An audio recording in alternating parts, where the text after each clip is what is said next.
Certains aliments sont bien plus que de la nourriture. Ce sont de véritables histoires. Les histoires d'un lieu, de son climat, de son passé, de ses habitants. Et le fromage Mahone de Minorque, eh bien c'est l'exemple parfait. C'est justement cette histoire qu'on va explorer aujourd'hui. Cette citation, elle vient de la famille Quintana. Ce sont des maîtres affineurs, des artisans dont le métier est de porter ces fromages à leur apogée. Ça donne tout de suite le ton, n'est-ce pas? On comprend qu'il ne s'agit pas juste d'un produit, mais d'une tradition qui est au cœur même de l'identité de l'île. Voilà la question centrale. Qu'est-ce qui, dans ce fromage, arrive à capturer l'essence de toute une île? Pour le découvrir, il faut se plonger dans son goût, bien sûr, mais aussi dans sa géographie et son histoire. Alors commençons par le commencement, parce qu'on peut goûter. Parce qu'avant d'être une histoire, le fromage Mahone Menorca est une expérience pour les sens, une expérience vraiment unique. La complexité de ce fromage est juste fascinante. D'abord, on a cet arôme de sel marin, ça nous transporte immédiatement au bord de la Méditerranée. Puis, en bouche, une acidité vive, presque piquante, qui est parfaitement équilibrée par des saveurs minérales très profondes. Et le tout est enveloppé dans cette croûte orange, frottée au paprika, qui lui donne non seulement sa couleur si caractéristique, mais aussi un petit goût subtil en plus. Bon, alors, d'où vient ce goût si particulier et surtout, cette note salée qu'on reconnaît entre mille? La réponse est assez surprenante, elle ne se trouve pas dans la fromagerie, mais littéralement dans l'air de l'île. Il faut savoir que Minorque est une île qui est constamment balayée par les vents. Le vent traverse la Méditerranée, il se charge de sel, d'humidité, et puis il souffle sur les terres.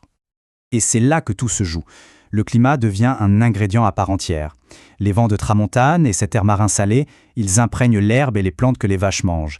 Et cette saveur, ce caractère salin si particulier, il passe directement dans le lait et donc dans le fromage. C'est la définition même du terroir. Mais attention, la géographie ce n'est qu'une partie de l'histoire. Pour vraiment comprendre le fromage Mahone, il faut remonter le temps, parce qu'il a été façonné par des siècles de commerce, de conquête et de tradition. On a retrouvé des traces de fabrication de fromage à Minorque qui datent de l'Antiquité, c'est fou. Mais son nom moderne Mahone, lui, il date du XVIIIe siècle. À l'époque, les Britanniques contrôlaient l'île et ils exportaient le fromage depuis le port de Mahone. Et puis bien plus tard, en 1984, son héritage a été officiellement protégé par une appellation d'origine, l'une des toutes premières en Espagne. Et cette protection officielle, la fameuse dénomination d'Éoliren Protegida, ou DOP, ce n'est pas juste un joli logo sur l'emballage. Non, c'est bien plus que ça. C'est une véritable garantie. En gros, une DOP, c'est un pacte. C'est une promesse, reconnue par la loi, que le produit qu'on achète est authentique. Ça garantit qu'il vient de cet endroit précis et qu'il a été fabriqué selon des méthodes qui lui donnent son goût inimitable. L'analogie la plus simple et la plus parlante, c'est celle-ci. C'est exactement comme le champagne, qui doit venir de la région de Champagne, ou le parmesan de la région de Parme. Eh bien, le fromage Mahone, il ne peut venir que de Minorque. Point. C'est une protection contre les imitations et une assurance d'authenticité. Concrètement, ça repose sur ces trois promesses, ces trois piliers. 1. Tout doit se passer sur l'île. 2. La qualité doit venir de l'île. Et 3. Les méthodes de fabrication doivent respecter l'histoire de l'île. On voit bien que c'est un système complet qui protège à la fois le lieu, le produit et le consommateur.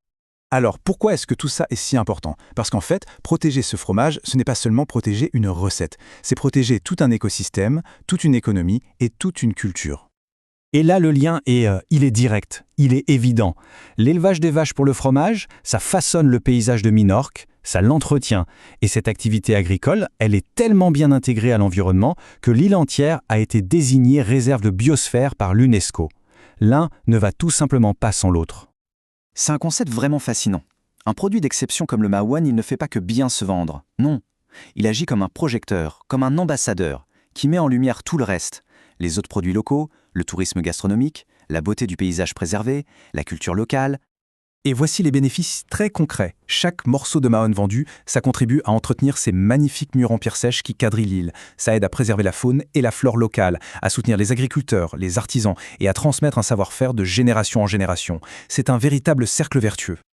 Finalement, c'est la question que ce fromage nous invite à nous poser. Car derrière chaque aliment d'origine, il y a une histoire de lieu, de nature et de culture qui n'attend qu'à être découverte.